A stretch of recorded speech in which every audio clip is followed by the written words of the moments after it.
মৰমৰ ছাত্ৰ-ছাত্ৰীসকল, আজি আমি দশম শ্ৰেণীৰ সাধাৰণ বিজ্ঞানৰ অধ্যায় ৬ জীৱন প্ৰক্ৰিয়া পাঠটিৰ অন্তৰ্গত মানুহৰ পৰিপুষ্টিৰ বিষয়ে এই ভিডিঅ'টোত আলোচনা কৰিম। আমাৰ আজি বিষয়সূচীত আছে পৰিপুষ্টি, মানুহৰ পৰিপুষ্টি, মানুহৰ পাচন প্ৰক্ৰিয়া, পাচন তন্ত্ৰৰ বিভিন্ন অংশ, পাচন প্ৰক্ৰিয়া কেনেকৈ সংঘটিত হয় আৰু তাৰ লগত জড়িত কেইটামান প্ৰশ্ন। এতিয়া মানুহৰ পৰিপুষ্টি পাঠটো আমি পঢ়িব লৈছো, কিন্তু তাৰ আগতে আমি জানিব লাগিব যে পৰিপুষ্টি মানে কি। তেতিয়াহে আমি গম পাম যে মানুহে কেনেকৈ পৰিপুষ্টি প্ৰক্ৰিয়াটো সংঘটিত কৰে। সেইটো জানিবলৈ হলে আমি নেক্সটটো চাম। পৰিপুষ্টি হৈছে যি প্ৰক্ৰিয়াৰ দ্বাৰা জীৱই খাদ্য গ্ৰহণ কৰে আৰু সেই খাদ্যৰ পৰা জীৱদেহত শক্তি স্থানান্তৰণ কৰে, তাকে পৰিপুষ্টি বোলে। আমি পৃথিৱীত যিমান বেলেগ বেলেগ ধৰণৰ জীৱ পোৱা যায়, সিহঁতে কি কৰে? জীয়াই থাকিবৰ বাবে খাদ্য খায়, কিন্তু সকলোৰে খাদ্য আহৰণ প্ৰক্ৰিয়াটো কি হয়? একেই নহয়। কিছুমান জীৱ যেনে ধৰা উদ্ভিদ, সিহঁতে কি কৰে? সিহঁতৰ খাদ্য স্থানান্তৰণ প্ৰক্ৰিয়াটো বেলেগ। ঠিক তেনেকে আমাৰ মানুহ বা বেলেগ মাংসভোজী জীৱৰ শক্তি স্থানান্তৰণ প্ৰক্ৰিয়াটো কি হয়? বেলেগ বেলেগ। তাৰ ওপৰত নিৰ্ভৰ কৰি পৰিপুষ্টি দুই প্ৰকাৰৰ ভাগ কৰা হৈছে। এক প্ৰকাৰ হৈছে স্বপোষীয় পৰিপুষ্টি, দুই নম্বৰটো হৈছে পৰপোষী পৰিপুষ্টি। এতিয়া স্বপোষীয় পৰিপুষ্টি বুলি ক'লে আমি উদ্ভিদৰ কথা ক'ব পাৰো। নিজেই, অৰ্থাৎ যিবোৰ জীৱই নিজৰ খাদ্য নিজেই প্ৰস্তুত কৰি লয়। যেনেকৈ ধৰা উদ্ভিদে কি কৰে? নিজৰ খাদ্য নিজেই সালোক সংশ্লেষণৰ জৰিয়তে প্ৰস্তুত কৰি লয়। সেয়েহে তেনেধৰণৰ পৰিপুষ্টিক আমি কি বুলি ক'ব পাৰিম? স্বপোষীয় পৰিপুষ্টি। আনহাতে কিছুমান জীৱই কি কৰে? নিজৰ খাদ্য নিজে প্ৰস্তুত কৰি ল'ব নোৱাৰে, সিহঁতে সালোক সংশ্লেষণ কৰিব নোৱাৰে। গতিকে সিহঁতে কি কৰে? নিজৰ খাদ্য নিজৰ বহি পৰিৱেশৰ পৰা আহৰণ কৰে বা স্বপোষী উদ্ভিদৰ ওপৰত বা জীৱৰ ওপৰত নিৰ্ভৰ কৰে সিহঁতে নিজৰ খাদ্যৰ বাবে। গতিকে তেনেধৰণৰ পৰিপুষ্টিক আমি কি বুলি ক'ম? পৰপোষী পৰিপুষ্টি। এই ধৰণৰ জীৱবিলাকে কি কৰে? নিজৰ খাদ্যখিনি কি কৰে? কঠিন সৰল অৱস্থাত ল'ব নোৱাৰে। যেনেকে উদ্ভিদে কি কৰে? নিজৰ খাদ্যবোৰ সৰল অৱস্থাত প্ৰস্তুত কৰি লয়। এই ধৰণৰ জীৱবোৰে কি কৰে? নিজৰ খাদ্যবোৰ জটিল অৱস্থাত লয় আৰু সেইবোৰক নিজৰ গাৰ ভিতৰত বিভিন্ন ধৰণৰ জৈৱ অনুঘটক বা উৎসেচকৰ দ্বাৰা সিহঁতি সেই জটিল খাদ্যসমূহক সৰল ৰূপলৈ সলাই লয় আৰু তাৰ পিছত সেইবোৰ নিজৰ গাৰ কোষই লৈ লয় বা তেতিয়াহে সেই গাৰ জীৱটোৰ কোষবিলাকে সেই খাদ্যৰ পৰা শক্তি আহৰণ কৰিব পাৰে। এতিয়া ইয়াত আমি দেখিছো বিভিন্ন ধৰণৰ খাদ্য, হয়নে? এফালে ভাত আছে, এফালে ৰুটি আছে, মাংস, মাছ এইবোৰ আছে, হয়নে? এতিয়া এই ধৰণৰ খাদ্য কোনে খায়? আমি মানুহে খাওঁ, হয়নে? আমি মানুহে এইদৰে খাদ্যবোৰ বহি পৰিৱেশৰ পৰা আহৰণ কৰোঁ, তাৰপিছত বনাই মেলি ধুনীয়াকৈ খাওঁ। গতিকে মানুহৰ পৰিপুষ্টিটো কেনেকুৱা হ'ব? মানুহৰ পৰিপুষ্টিটো পৰপোষী হয়। অৰ্থাৎ মানুহ কি হয়? পৰপোষী জীৱ। মানুহে খাদ্যৰ বাবে কি কৰে? স্বপোষী জীৱৰ ওপৰত নিৰ্ভৰ কৰে। যেনেকে ধৰা আমাৰ শাক খাবলৈ মন গ'ল, আমি শাকখিনি ক'ৰ পৰা আনিম? এজোপা গছৰ পৰা আনিমগে বা দোকানৰ পৰা আমি কিনি আনো, হয়নে? বজাৰৰ পৰা। কিন্তু বজাৰৰ মানুহজনে জানে নিজে গছজোপাই লগাই মেলি তাৰপা কাটি আনে। গছজোপাই আকৌ নিজৰ খাদ্য ক'ৰ পৰা আহৰণ কৰে? গছজোপাই নিজৰ খাদ্য নিজে আহৰণ কৰি লয়। গতিকে মানুহে কি কৰিছে? স্বপোষী জীৱৰ ওপৰত নিৰ্ভৰশীল নিজৰ খাদ্যৰ বাবে। বা বেলেগ ধৰণৰ পৰপোষী জীৱৰ ওপৰত নিৰ্ভৰশীল হ'ব পাৰে। যেনেকে ধৰা মুৰ্গী এটা, মানুহে যেতিয়া মুৰ্গী খায় বা মাছ খায়, সিহঁতি নিজে খাদ্য প্ৰস্তুত কৰি লয় জানো? নকৰে, হয়নে? সেই মুৰ্গীখিনিও কি হয়? এটা সময়ত গৈ পেলাই সেই স্বপোষী জীৱৰ ওপৰতে নিৰ্ভৰশীল হৈ আছিলে নিজৰ খাদ্যৰ কাৰণে। আৰু পৰপোষী জীৱই কি কৰে? উৎসেচক। কিছুমান আমাৰ গাত বিভিন্ন ধৰণৰ জৈৱ উৎসেচক পোৱা যায় আৰু সেইবোৰে কি কৰে? আমাৰ যোনবোৰ খাদ্য আমি গ্ৰহণ কৰোঁ, সেই খাদ্যসমূহক জটিলৰ পৰা সৰল অৱস্থালৈ পৰিৱৰ্তন কৰে। এতিয়ালৈকে আমি এই ভিডিঅ'টোত গম পালো যে মানুহ পৰপোষী জীৱ আৰু মানুহে নিজৰ খাদ্য জটিল অৱস্থাত গ্ৰহণ কৰে আৰু তাক অনুসেচকৰ সহায়ত সৰল অৱস্থালৈ ৰূপান্তৰণ কৰে। এতিয়া মানুহে আমি বিভিন্ন ধৰণৰ খাদ্য খাই থাকো, হয়নে? কিন্তু এই খাদ্যবোৰ আমাৰ দেহে কেনেকৈ গ্ৰহণ কৰে আৰু আমাৰ দেহত এনে কি ব্যৱস্থা আছে যি কাৰণে আমাৰ দেহে আমি খোৱা খাদ্যসমূহৰ পৰা শক্তি আহৰণ কৰিব পাৰে ইয়াৰ উত্তৰ আমি ক'ব পাৰো যে পাচন তন্ত্ৰ আমাৰ মানৱ দেহত কি আছে একোটা পাচন তন্ত্ৰ আছে বা অন্য পৰোপক্ষী জীৱৰ ক্ষেত্ৰতো কি হৈছে একোটা পাচন তন্ত্ৰ আছে আৰু সেই পাচন তন্ত্ৰৰ সহায়তে কি হৈছে আমি আমাৰ খাদ্য পাচিত কৰি তাৰ পৰা শক্তি আহৰণ কৰিব পাৰো মানুহৰ পাচন প্ৰক্ৰিয়া মানে কি যি প্ৰক্ৰিয়াৰ দ্বাৰা মানুহে বিভিন্ন যান্ত্ৰিক আৰু ৰাসায়নিক ব্যৱস্থাৰ যোগেদি খাদ্যক জটিলৰ পৰা সৰল অৱস্থালৈ ৰূপান্তৰ কৰে তাকে কি বুলি কোৱা হ'ব পাচন প্ৰক্ৰিয়া ইয়াত আমি কৈছো যে বিভিন্ন যান্ত্ৰিক মানে মেকানিক্যাল আমি ধৰা ভাত খাওঁতে কি কৰো দাঁতেৰে চুবাই দিও হেতু হৈছে কি এটা যান্ত্ৰিক প্ৰক্ৰিয়া আকৌ ৰাসায়নিক ব্যৱস্থা মানে কৈছে ইয়াত বিভিন্ন ধৰণৰ জৈৱ অনুঘটক বা উৎসেচকৰ কথা ইয়াত কোৱা হৈছে আৰু এই দুটাৰ জৰিয়তে আমি কি কৰো আমাৰ খাদ্য যোনখিনি জটিল অৱস্থাৰ পৰা আমি লওঁ যেনেকৈ ধৰা মাংসখিনিতো আমি সৰুকে নাখাওঁ আমি গোটাকে খাওঁ ডাঙৰ পিচকে তাৰপৰা সেইখিনি কি হয় আমাৰ গাত কেনেকে বেলেগ বস্তুলৈ বা সৰল অৱস্থালৈ সলনি হয় যাতে আমাৰ কোষবিলাকে তাক গ্ৰহণ কৰিব পাৰে হেতুকে কি বুলি কোৱা হ'ব পাচন প্ৰক্ৰিয়া মানুহৰ পাচন তন্ত্ৰ কি ধৰণৰ অংগ থাকে ভাগসমূহ কি প্ৰথমতে আহিব আমাৰ মুখ গহ্বৰ মানে গম পাইছা ফটোখনতো দেখিছা মানুহৰ মুখৰ ভিতৰত কি থাকিব জিভা থাকিব দাঁত থাকিব হেবোৰ সব মুখ গহ্বৰ অন্তৰ্গত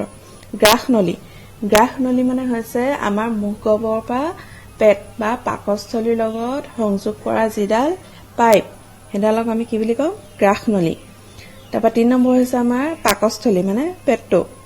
4 নম্বৰত আছে ক্ষুদ্ৰান্ত যাক আমি স্মল ইন্টেষ্টাইন বুলিও কওঁ তাৰপিছত আছে যকৃত মানে আমাৰ কি বুলি কওঁ আমি সাধাৰণতে কি বুলি কওঁ যকৃত হৈছে লিভাৰ আৰু অগ্নাশয় মানে পেনক্ৰিয়াছ তাৰপিছত 7 নম্বৰত আছে আমাৰ বৃহদন্ত আৰু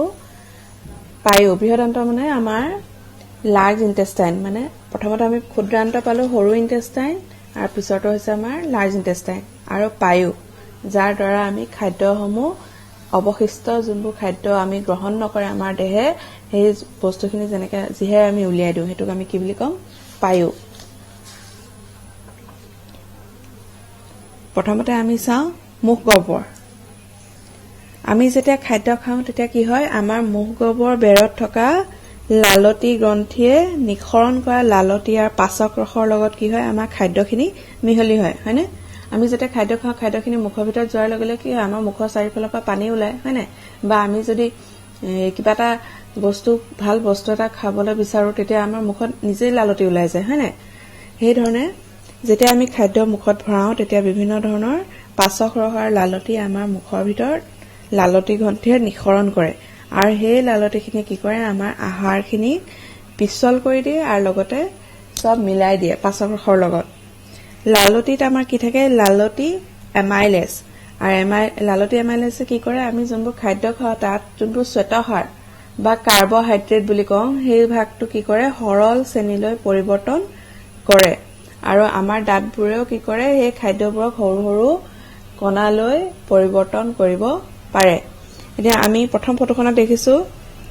মুখখন দেখিছো হয়নে মুখ গহ্বৰৰ ভিতৰত জিভাৰ কথা দেখাইছে হয়নে নেক্সট ফটোখনত আমি কি দেখিছো কলাকে তাত কি লিখা আছে এনজাইম মানে হৈছে উৎসেচক ইংৰাজী নামটো হৈছে এনজাইম সেই উৎসেচক বিলাকে কি কৰিছে গ্লুকোজ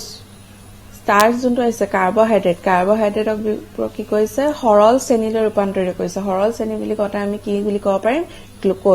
গ্লুকোজলে তাৰ যোনবোৰ চেইনবোৰ আছে সেইবোৰ ভাঙি দিয়ে আৰু পিছৰ ফটোখনত আমি দেখিব পাৰো যে যোনবোৰ শৰ্কৰা থাকে সেই শৰ্কৰাবোৰক কি কৰে লালতি এমাইলেজে এই চেইনবোৰ ভাঙি দিয়ে দেখিছানে ৰঙা কিছুমান আহিছে সেই ৰঙা কাৰ্বহাইড্ৰেটছ বুলি আছে কাৰ্বহাইড্ৰেটছক আমি কি বুলি ধৰি লম ইয়াত এমাইলেজ বুলি ধৰি লম লালতি এমাইলেজ সেইখিনি কি কৰিছে সেই চেইনবোৰ সৰহকৈ ভাঙি দিলে অৰ্থাৎ প্ৰথমতে আমি কি পাইছিলো জটিল অৱস্থাত পাইছিলো কিন্তু যেতিয়া লালতি এমাইলেজে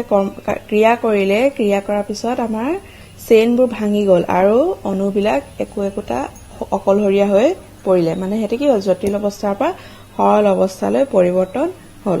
গতিকে আমি কি ক'ব পাৰিম মুখ গহ্বৰত কি কাৰ্য হয় মুখ গহ্বৰৰ যোনবোৰ দাঁত থাকে দাঁতে কি কৰে খাদ্যবোৰ সৰু কণালৈ ভাঙি দিয়ে আৰু তাৰ পিছত মুখ গহ্বৰৰ পৰা নিঃসৰণ হোৱা পাচক ৰখে আৰু লালতীয়ে আহাৰখিনি কি কৰি তোলে পিছল কৰি ৰাখে আৰু লালতী এমাইলেছে খাদ্যৰ চেতসাৰখিনি ভাঙি পেলাই কি কৰে সৰল শ্ৰেণীলৈ পৰিৱৰ্তন কৰে এতিয়া মুখ গহ্বৰৰ পিছত আমাৰ কি সংযোগ হৈ আছিলে গ্ৰাস নলী এতিয়া আমি যেতিয়া খাদ্য খাওঁ বা খাদ্যৰ কথা বাদ দিলে আমি যদি ধৰা বস্তু এটা পেলালো ওপৰৰ পৰা যেতিয়া বস্তু এটা পেলাও ই কি কৰে মধ্যাকৰ্ষণ শক্তিৰ বাবে কি কৰে তললৈ পৰি যায় বা গছ এজোপাৰ পৰা যেনেকৈ আপেল এটা পৰে আম এটা পৰে কি কাৰণে পৰে মধ্যাকৰ্ষণ শক্তিৰ বাবে এতিয়া আমি ভাবিব পাৰো যে আমি যেতিয়া খাদ্যসমূহ খাওঁ আমাৰ গাৰ পেটলৈ কেনেকৈ যায়গে আমিতো মধ্যাকৰ্ষণ শক্তিৰ বাবে গলকে বুলি ভাবো বা বস্তু এটা পেলাইছো দিছো ওপৰৰ পৰা তললৈ যাবই হয়নে কিন্তু আমাৰ মানুহৰ শৰীৰত তেনেকুৱা নহয় আমাৰ যোনবোৰ অপাচিত খাদ্যসমূহ আমাৰ শৰীৰৰ মধ্যাকৰ্ষণ শক্তিৰ বাবে তললৈ নাযায় এবিধ বিশেষ ধৰণৰ লয়যুক্ত সংকোচনে আমাৰ পাচন নলী হয় যাৰ কাৰণে আমাৰ খাদ্যাংশ পশ্চাৎ দিশলৈ বা তললৈ গতি কৰে আৰু এই যোনটো বিশেষ গতি সেই গতিটো কোৱা হয় পেৰিষ্টলিটিক এতিয়া ইয়াত ফটোখনত চাব পাৰা 2 নম্বৰ ফটোখনত চোৱা আমাৰ কি হৈছে ফুট পাইপ বা গ্ৰাস নলীডাল দেখাইছে ওপৰৰ ফালে দেখিছানে কি কৈছে চেপা মাৰি ধৰিছে খাদ্যখিনি যেতিয়া হুমাই হয় ওপৰৰ পৰা তেতিয়া আমি কি এই গতিটোৱে কি কৰে নিজে নিজে আমাৰ মগজুৱে এই কামটো কৰি থাকে মগজুৱে গ্ৰাস নলীডালক নিৰ্দেশ কৰে আৰু এটো আমি ভাবিব নালাগে এটো নিজে নিজে হৈ থাকে হয় না আমি যেতিয়া খাদ্য খাওঁ আমি জানো ভাবি থাকো যে ভাতখিনি তললে যা এনেকেতো নাভাবো কি হয় মগজুৱে এটো নিজে নিজে আমাৰ গ্ৰাস নলীডালক নিৰ্দেশ দিয়ে কি কৰিবলৈ যে খাদ্যসমূহ লাহে লাহে পাইপডালে তললে লৈ যাব লাগে কিন্তু কেনেকে নিয়ে পেৰিষ্টলিটিক গতিয়ে আৰু সেই গতিটোত কি হয় গ্ৰাস নলীডাল চেপ খাই ওপৰৰ ফালে যেতিয়া চেপ খাই কি হয় বস্তুখিনি তললে গুচি যায় আকৌ যেতিয়া তললে যায় তাৰ ওপৰতে আকৌ চেপ খাই মানে পাইপডাল আমি যেনে ধৰা কিবা এটা বস্তু বটলত লাগি ধৰিলে আমি বটলটো কি কৰো ওপৰ ফালৰ পৰা চেপি লৈ আহো হয় না বা পাইপত আমি যেতিয়া কিবা কাম কৰো বা ধৰা বেলুনটো তোমাৰ বস্তু এটা লাগি ধৰিলে বল এটা হুমাই লাগি ধৰিলে তুমি বেলুনটো কেনেকৈ উলিয়াবা আমি ওপৰ ফালৰ পৰা কি কৰিম চেপি উলিয়াই দিম হয় না বা আমি যে তেতেলী পেকেট খাওঁ তেতেলী পেকেটত লাষ্টত তেতেলী এটা লাগি আছে পেকেটৰ পৰা আমি কেনেকৈ উলিয়াম আমি পেকেটটো মূৰৰ পৰা আমি চেপি লৈ আহো হয় না ইটো মূৰলৈ সেই চেপি লৈ আহোতে আমি যেটো মুভমেন্ট হয় যেটো গতি লয় সেই তেনেকে একেই গ্ৰাস নলীত গতি লয় হেতি কি কৰে ওপৰ ফালৰ পৰা চেপে অকমান তললে যায় আকৌ ওপৰ ফালৰ পৰা চেপি এই ধৰণে তললে লৈ আহে আৰু এই ধৰণে খাদ্যসমূহ আমাৰ ক'ত যায়গে আমাৰ পেটলৈ যায়গে বা পাকস্থলীলে পিছৰ ভিডিওটো তোমালোকে দেখি পাইছে হয়নে খাদ্যসমূহ কি হৈছে আহি পেলাই ক'ত পৰিছে আমাৰ পেটত কোপা আহি পেলাই পৰিছে পেটৰ মুখ গহ্বৰৰ পৰা আহি পেটত পৰিছে আৰু সেই গতিটো আমি দেখিছো যে হকত হৈ আহি আছে হয়নে ওপৰ ফালে হকত হৈ চেপি লৈ আহিছে আৰু এই গতিটোক আমি কম পেৰিষ্টলিটিক আৰু এইটো গতি মধ্যাকৰ্ষণ শক্তিৰ বাবে নহয় গতিকে আমি গ্ৰাস নলীৰ বিষয়ে কি ক'ব পাৰিম মুখ গহ্বৰ আৰু পাকস্থলীক সংযোগ কৰে আৰু লগতে পেৰিষ্টলিটিক নামৰ এক বিশেষ গতিৰ বাবে খাদ্যাংশ কি হয় পশ্চাৎ দিশলৈ গতি কৰে বা পেটলৈ আহি পেটত উপস্থিত হয়হি গ্ৰাস নলীৰ পিছত আমাৰ আছে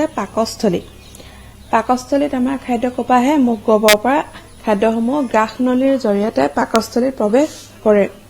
এতিয়া পাকস্থলীক আমি সাধাৰণতে কি বুলি কওঁ পেট বুলিও কওঁ পাকস্থলী হৈছে পাচন নলীৰ এটা অতি ডাঙৰ অংশ আৰু ইয়াত কি হয় খাদ্য বস্তুবোৰ পৰাৰ লগে লগে কি হয় খাদ্য বস্তুবোৰৰ প্ৰসাৰণ ঘটে অৰ্থাৎ হেতি কি হৈ যায় মেল খাই যোৱাৰ কাৰণে কি হয় হেতৰ ওপৰত যোনখিনি পাকস্থলীৰ বিভিন্ন ধৰণৰ এচিড বা উৎসেচক নিৰ্গত হয় সেই উৎসেচক বিলাকে কাৰ্য তাত তীব্ৰ হয় এতিয়া পাকস্থলীত কি ধৰণৰ উৎসেচক নিৰ্গত হয় পাকস্থলীত থকা প্ৰাকগ্ৰন্থিয়ে হাইড্ৰক্লৰিক এচিড প্ৰটিন বিশ্লেষিত উৎসেচক পেপচিন আৰু শ্লেষ্মা নিঃসৰণ কৰে এতিয়া হাইড্ৰক্লৰিক এচিড থকাৰ বাবে কি হৈছে পাকস্থলীৰ ৰস কি ধৰ্ম হয় আম্লিক ধৰ্ম মানে ই এচিডিক হয় আৰু ইয়াৰ ফলত কি হয় যোনটো আমাৰ প্ৰটিন বিশ্লেষিত উৎসেচক পেপচিন তাৰ কাৰ্যটো কি হয় তীব্ৰ হৈ উঠে মানে স্পিডি হৈ উঠে স্পিড লয় এতিয়া হাইড্ৰক্লৰিক এচিড আৰু শ্লেষ্মা তাৰ কাৰ্যটো কি হয় হাইড্ৰক্লৰিক এচিডৰ বাবে কি হয় যোনটো প্ৰটিন বিশ্লেষিত উৎসেচক পেপচিন তাৰ কাৰ্য হয় তীব্ৰ হৈ উঠে স্পিড লয় আৰু নেক্সট হৈছে কি আমাৰ যোনখিনি হাইড্ৰক্লৰিক এচিডে কি কৰে বীজাণু নাশৰ কাম কৰে এতিয়া আমি যেতিয়া খাদ্য খাওঁ আমাৰ পেটলৈ বহুতো বেক্টেৰিয়া যাব পাৰে হয়নে হাতৰ পৰা যাব পাৰে খাদ্যখিনিৰ পৰা যাব পাৰে গতিকে সেই বেক্টেৰিয়াখিনি হাইড্ৰক্লৰিক এচিডে কি কৰে নাশ কৰে আৰু এতিয়া আমি হাইড্ৰক্লৰিক এচিডটো কি হয় এটা এচিড হয় ই কি হয় আম্লিক ধৰ্মীয় হয় আমি জানো যে এচিড বুলি ক'লে আমি কি ভাবো ই এটা বহুত বেয়া বস্তু হয়নে কিন্তু আমাৰ পেটে এচিড নিৰ্গত কৰে আমাৰ পেটত এচিড ওলায় গতিকে ই কিবা ক্ষতি কৰিব পাৰে নে নোৱাৰে নিশ্চয় ক্ষতি কৰিব হয়নে কিন্তু সেই ক্ষতিখিনিৰ পৰা আমাক কোনে বচাব শ্লেষ্মাই কি কৰে পাকস্থলীৰ অন্ত আৱৰণখনক এচিডৰ ক্ৰিয়াৰ পৰা ৰক্ষা কৰে আমি এতিয়া পাকস্থলীত নিৰ্গত হোৱা হাইড্ৰক্লৰিক এচিড আৰু শ্লেষ্মাৰ কাৰ্যৰ কথা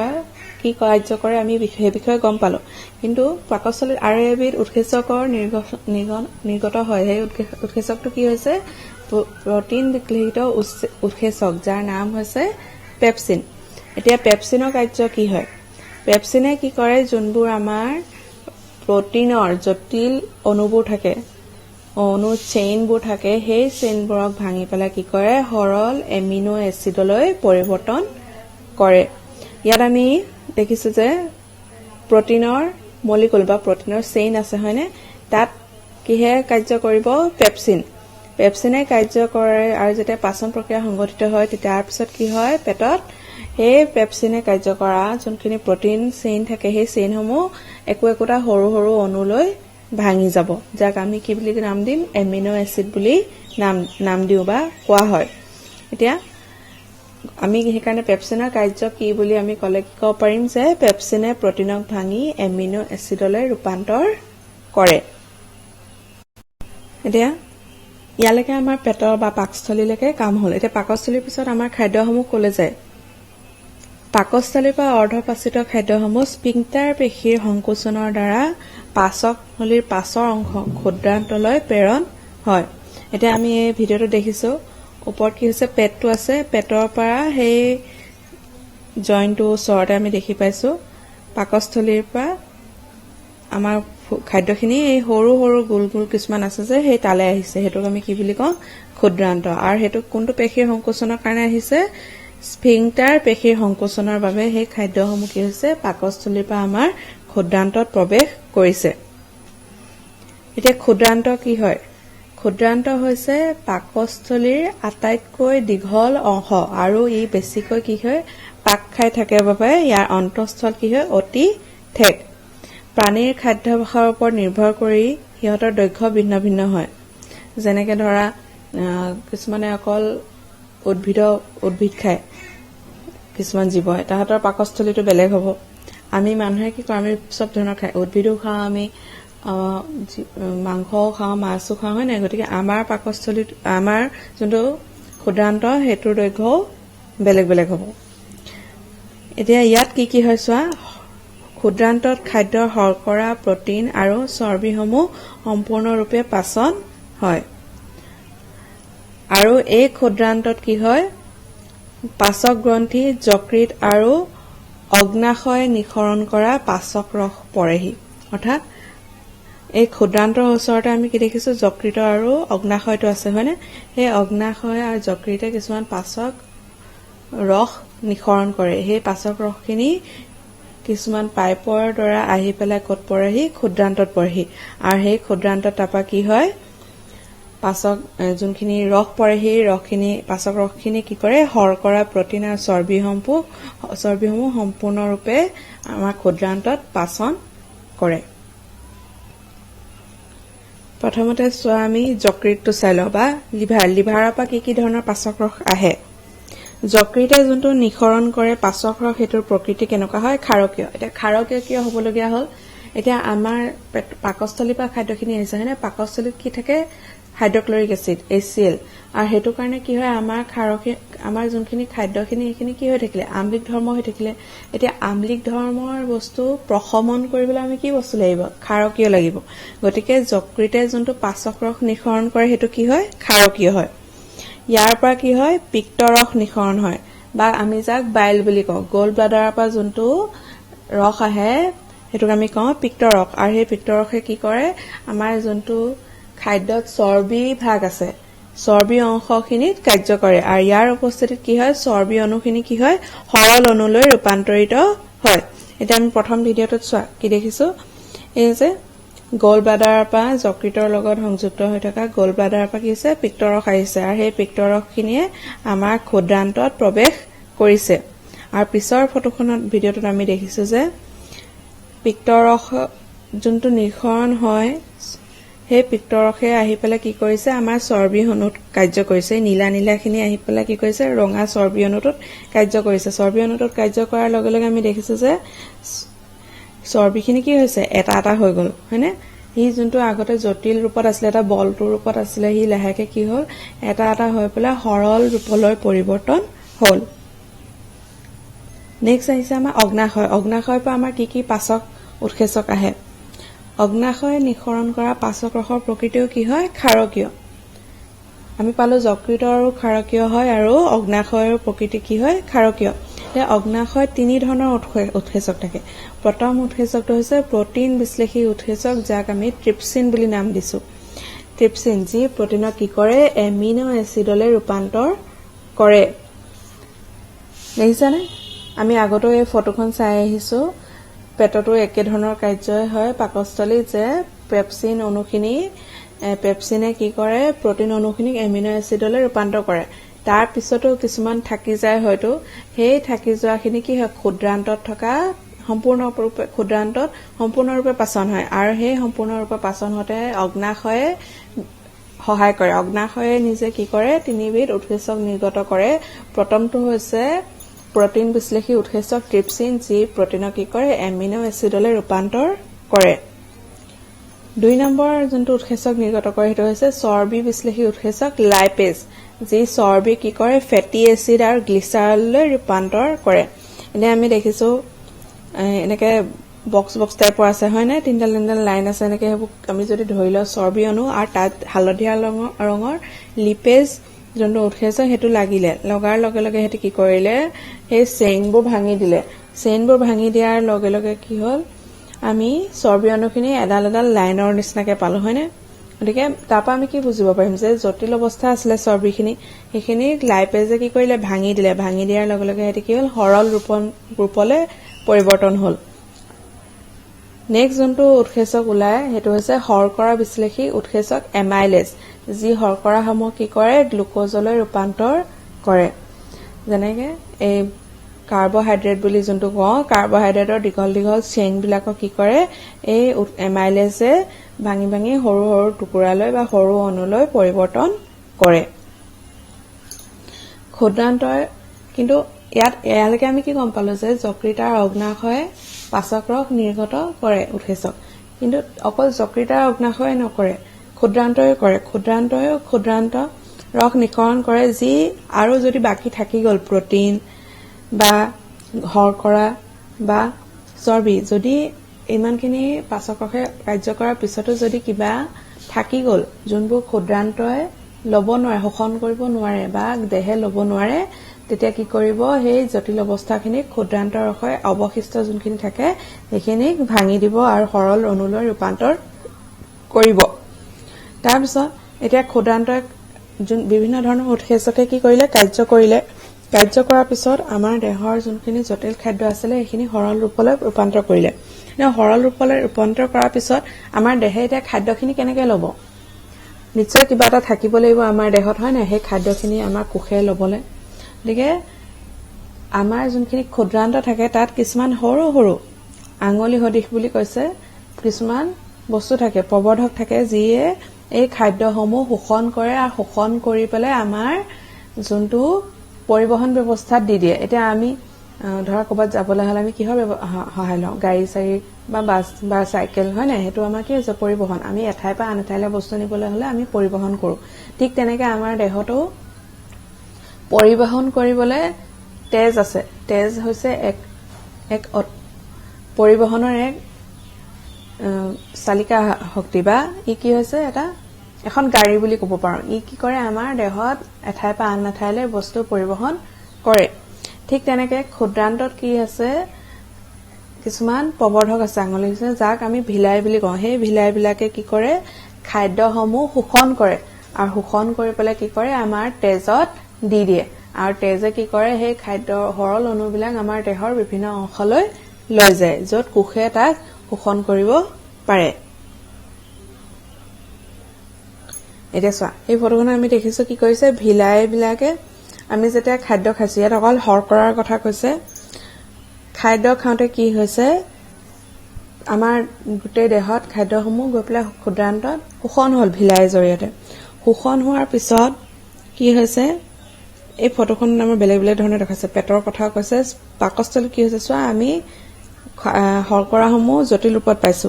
কিন্তু যেতিয়া ক্ষুদ্ৰান্তত প্ৰৱেশ কৰে সেই জটিল অণুখিনি কি হয় সৰল অণুলৈ ৰূপান্তৰিত হয় সৰল অণুলৈ ৰূপান্তৰিত হোৱাৰ পিছত আমাৰ ক্ষুদ্ৰান্তৰ বেৰত থকা ভিলাইবিলাকে কি কৰিছে সেই অণুসমূহ লৈ লৈছে নীলা নীলাকে দেখিছা সেইখিনি লৈ ললে ভিলাই শোষণ কৰিলে আৰু ভিলাইৰ কি হয় ৰক্তবাহী জালিকাৰ আবেষ্টিত হৈ থাকে সেই ৰক্তবাহী জালিকাবোৰ কি হয় এই শোষণ কৰা খাদ্যসমূহ নিজৰ তাত লৈ লয় আৰু লৈ পেলাই কি কৰে আমাৰ গোটেই দেহত এই আহাৰখিনি কি কৰে পৰিবহন কৰি সকলো কোষবিলাকক তাক দি দিয়ে তাৰপিছত নেক্সট ক্ষুদ্ৰান্তত যোনখিনি খাদ্য থাকিলে যোনখিনি শোষণ কৰি ললে অণুখিনি আৰু যিবোৰ একেবাৰে মানুহৰ ব্যৱহৃত নহয় আৰু মানুহে তাক গ্ৰহণ কৰিব নোৱাৰে সেই খাদ্যসমূহখিনি কলে গুচি আহে বৃহদান্ত বা লাৰ্জ ইন্টেষ্টাইন এতিয়া বৃহদান্তত কি হয় ক্ষুদ্ৰান্তৰ পৰা যোনবোৰ অপাচিত মানে শোষণ নোহোৱা খাদ্য সেইবোৰ বৃহদান্তত প্ৰৱেশ কৰে আৰু বৃহদান্ততো কি হয় ক্ষুদ্ৰান্তত থকাৰ নিচিনা কিছুমান ভিলাই থাকে আৰু সেই ভিলাইবিলাকে কি কৰে সেই খাদ্যাংশত যদি পানী থাকি গল এই পানীখিনি কি কৰিব সেই ভিলাইখিনিয়ে শোষণ কৰি ল'ব আৰু পিছত সেই খাদ্যখিনি যোনবোৰ আমাৰ কোনো কামৰ নহয় সেই খাদ্যবোৰ কি হয় পায়োৱেদি আমি মল হিচাপে উলিয়াই দিওঁ আৰু মলত্যাগ যোনটো কাৰ্য হয় সেইটো কোনে নিয়ন্ত্ৰণ কৰে স্ফিংটাৰ পেশীয়ে নিয়ন্ত্ৰণ কৰে আজি আমি এই ভিডিঅ'টোৰ জৰিয়তে কি পঢ়িলো মানুহৰ পৰিপুষ্টিৰ বিষয়ে পঢ়িলো পাচন তন্ত্ৰৰ বিভিন্ন অংশৰ বিষয়ে পঢ়িলো বা বিভিন্ন অংশত কি ধৰণৰ উৎসেচক নিৰ্গত হয় আৰু সেই উৎসেচকবিলাকে খাদ্যৰ ওপৰত কেনেকৈ কাৰ্য কৰে সেই বিষয়ে আমি এই ভিডিঅ'টোত পঢ়িলো এতিয়া তাৰ মাজৰ কেইটামান প্ৰশ্নাৱলী এতিয়া আমি আলোচনা কৰিম প্ৰথম প্ৰশ্নটো হৈছে আমাৰ পাকস্থলীত এচিডৰ ভূমিকা কি আমাৰ পাকস্থলীত এচিডে কি কৰে এচিডৰ কাৰণে কি হয় পেপচিনৰ কাৰ্যটো কি হয় তীব্ৰ হৈ উঠে আৰু এচিডে লগতে কি কৰে বীজাণু নাশৰ কাম কৰে অৰ্থাৎ আমি খাদ্য খাওঁতে যদি কিছুমান বীজাণু আমাৰ হাতৰ পৰা বা আমাৰ খাদ্যৰ জৰিয়তে আমাৰ পেটলৈ গৈছে এই বীজাণুখিনি এই HCl এচিডে ধ্বংস কৰি দিয়ে বা নাশ কৰি দিয়ে 2 নম্বৰটো হৈছে পাচক উৎসেচকৰ কাৰ্য কি পাচক উৎসেচে কি কৰে উৎসেচকে আমি ইমানটো ভিডিঅ'টো দেখিলো যে পাচক উৎসেচকে আমাৰ খাদ্য যোনবোৰ জটিল অৱস্থাত থাকে সেইবোৰ কি কৰে সৰল অণুলৈ ৰূপান্তৰ কৰে যাতে সেই সৰল অণুখিনি আমাৰ তেজৰ জৰিয়তে আমাৰ দেহৰ বিভিন্ন কোষলৈ যাব পাৰে এতিয়া 3 নম্বৰ আছে শোষণ হ'ব পৰাকে ক্ষুদ্ৰান্তত খাদ্য কেনেকৈ পাচন হয় এই প্ৰশ্নটো তোমালোকে কি কৰিব লাগিব ক্ষুদ্ৰান্তত কি ধৰণৰ পাচক ৰস উৎপন্ন হয় আৰু সেই পাচক ৰসখিনিয়ে দেহ খাদ্যৰ বিভিন্ন ধৰণৰ অংশ যেনেকৈ শৰ্কৰা চৰ্বি বা প্ৰটিনৰ ওপৰত কেনে ধৰণে কাৰ্য কৰে সেই বস্তুটোৰ বিষয়ে তোমালোকে লিখিব লাগিব গতিকে আজি আমাৰ পাঠটো ইয়াতে সামৰণি